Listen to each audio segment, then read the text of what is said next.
We don't have ligatures in Maryhill. Welcome to WatchMojo UK, and today we're counting down our picks for the greatest series to come out of Scotland. You saying somebody's tried to dissolve that, Aaron? Number 10, The High Life. How much? Litre and a half. Crikey! Have you any idea how many units that is? You're allowed 21. Aye, in a week, not in half an hour. Before Alan Cumming became a massive Hollywood star, he co-created this airport sitcom alongside Forbes Masson. Set in Glasgow Prestwick Airport, it covers the surreal lives of a cabin crew.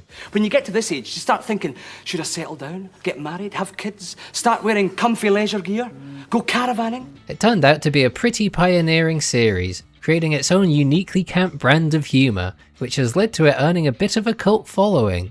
It's the new Scottish positive thinking Bible.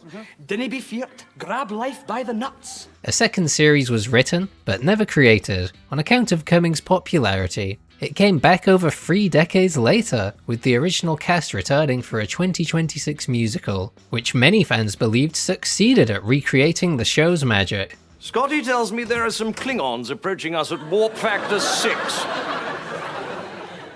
Let's say we zip into hyperspace and zap them with our phasers. Number 9, Rab C Nesbitt. According to BBC Two, this long-running comedy is Glasgow's greatest ever sitcom. They're obviously biased, as it's their own series, but each episode attracted millions of viewers, and it even won a couple of BAFTAs. It's about the absurd life of Rab C Nesbitt, a perpetually unemployed lout from Govan, but he'd sooner describe himself as a street philosopher. On paper, he doesn't seem like a particularly likeable person, but Ian Patterson does such a wonderful job playing him that it's hard not to love him. Despite its high quality, it's not particularly well known outside of Scotland, likely because of the thick accents they refuse to tone down. Number 8, Tutti Frutti. I was thinking about Jazza. I don't know if you noticed, but that was in my buried back there. While this series only ran for 6 episodes, it was so high quality that it turned its entire cast into national stars. The 2 primary characters were Robbie Coltrane and Emma Thompson, who join a Glasgow-based rock band, The Majestics. Shut up, Dennis. The name is Dennis, in case you forgot. Fine, shut up, Dennis! It was so high quality that it won 6 BAFTAs, including Best Drama Series. Danny McGlone. I thought you were supposed to be in New York. It's me. While it was almost universally adored, it vanished for decades after airing. The BBC repeated it once a few months after its first release, then didn't give it a physical release until 2009, supposedly due to high copyright fees. What you need is a quiet corner and some decent grub inside you. As long as it isn't kebabs. No kebabs, I promise. This led to it achieving a bit of a legendary cult status, until the rise of the internet. She's crazy about me, and you can blame her. Number 7, Absolutely. I'd like to book a flight, please. Where are you going, sir? I'm going to see Gavin, my mate. Next up is a sketch series with a primarily Scottish cast. Absolutely. It featured a variety of recurring sketches, often highly surreal, but absolutely hilarious. It leaves London Heathrow at 1100 hours, arrives New York JFK at 1300 hours. Brilliant, only 2 hours and I'm there on time for lunch. I'll take it. It was considered a major influence on later sketch series, many of which are far more popular now. There is a time difference, sir. Oh, so what time did I have lunch in New York? Lunchtime. No, that's exactly the same as me. Perfect. That doesn't mean it's without fans though. It's so popular the cast came back for a radio series in 2013, which won a plethora of awards. Effectively, you land at 6 o'clock, gaining 5 hours. Does that cost extra? Those extra 5 hours? No, they're free. I'll take them. It also spawned a brief spin-off called Mr. Don and Mr. George, centered around 2 Absolutely characters portrayed by Murray Hunter and Jack Doherty. And your name, sir? Gulhooly.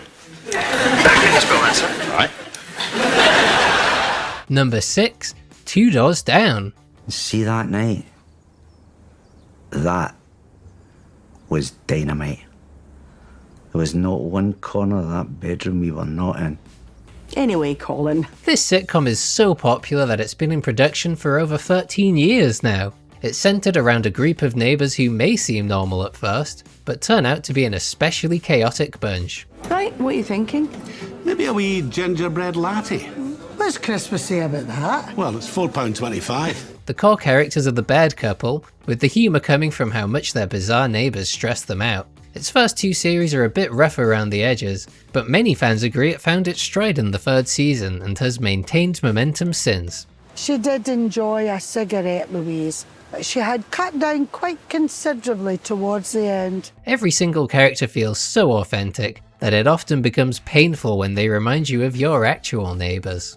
Because she knew she was ill? No, it was more that the amputation had slowed down her rolling speed, you know. Number 5. Chewin the Fat. One of the most quintessentially Scottish shows is this early 2000s sketch series, created by Ford Kiernan and Greg Hemphill. It's one of the greatest sketch comedies about working class culture, which provided Scots with countless quotable lines. Alongside this, it led to the acclaimed spin-off Still Game, which spawned out of their Jack and Victor sketches. It's easily one of the most influential comedies in Scottish history, which led to successful careers for the whole cast. It's a one-of-a-kind series that's likely to be cherished by Scots for many decades to come. Number 4.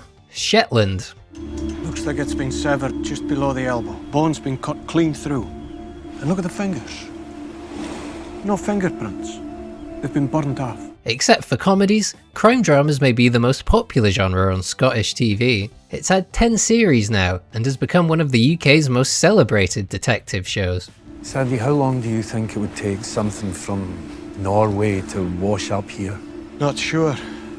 About a week, probably. The earlier seasons appear to be the highest rated, with the show winning 2 BAFTAs in 2016, but reviews are still impressively positive after over 13 years of production. Tosh, will you check the tidal streams and see if we can figure out where this came from? It still attracts around 5 million views per episode, an astounding statistic. What's that? Sodium hydroxide. It's used as an industrial cleaner, or to make soap. It's difficult to stand out in the crime genre, but the bleak, isolated atmosphere, alongside the compelling characters, has made it one of the best of its kind, making it a standout Nordic noir show. And I'd forget about tidal streams, the soil under the nails, lime and fertiliser, common in crofts here. Number 3. Taggart. Strangulation, sir.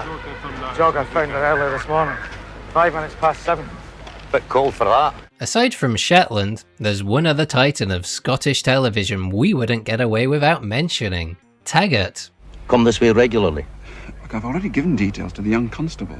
Ah, well, you know these young ones, sir.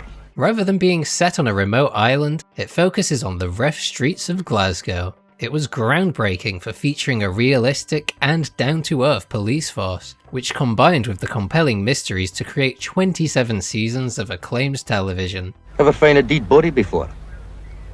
What sort of question's that? No.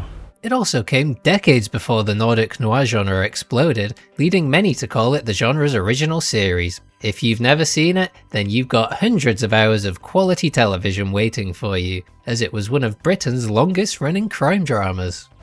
I don't like educated people that find dead bodies at 7 in the morning.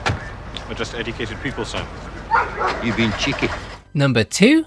Limmy's Show. If you're a fan of surrealist comedy, there's a strong chance you're head over heels for Brian Limond, creator of Limmy's Show. It ran for 20 episodes, but features some of the most iconic sketches in TV history. From the absurd antics of Dee Dee, to Limmy simply telling you to write R.I.P. Benny Harvey on cubicle walls. It's so revered that fans still go on pilgrimages to Yoka today.